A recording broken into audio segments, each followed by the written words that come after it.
Hello everyone! New day, new shot na naman po kami.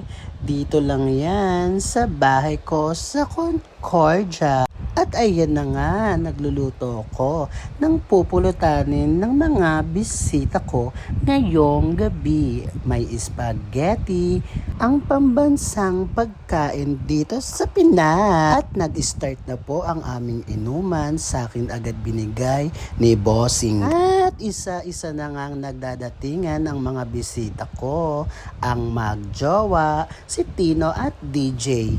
At si Nino may flying kiss pa with beautiful. Ayan si Elsa Droga. At ayan na nga si beautiful, si Elsa, si DJ, si tatay nagutom ata.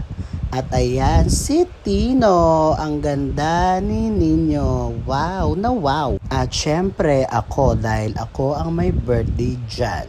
Ayan sila, video-video lang ako, pa-cute lang, ang haggard ko na.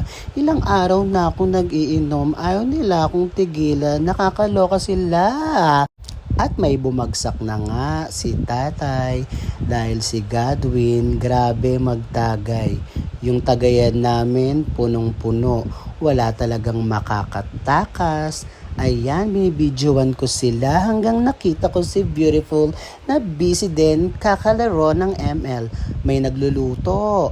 Ayun, isa nagpupunas, isa busy rin sa ML. Diyos ko. At biglang napatawag nga ang aming idol na si John Aaron Dancil. Wala daw siyang pasok at nasa Tagaytay siya. Ayan, tamang tsikahan lang kami kasi wala siyang pasok ngayon. Kaya nag-outing din sila ng kanyang mga katrabaho sa Tagaytay. Ayan, tamang video call lang kami. At ayan, pinakita niya kung ano iniinom nila. Nagyayabang siya sa akin dyan, hindi ko alam kung bakit. Hay, sana all na lang talaga na sa Tagaytay nag-iinom with tropa. Ayan siya. Ang kulit niya. Tawag siya ng tawag. Ayaw niya akong tigilan. Nakakaloka siya. Ayan, tamang chismisan lang kami. Tapos napapangiti siya kasi nireretuhan niya si tatay ng babae. Tapos nung pinakita yung babae, Diyos ko mukhang nanay.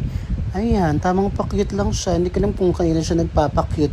Kung kay Elsa ba? Kay Poppy ba? O kay Nino? Diyos ko, ayaw pa niya patayin. Ayan, bigla na lang si tatay, biglang sumilip kasi nga may papakilala nga daw sa kanyang babae. Pangit ko naman dyan. Sige, chikahan lang kami.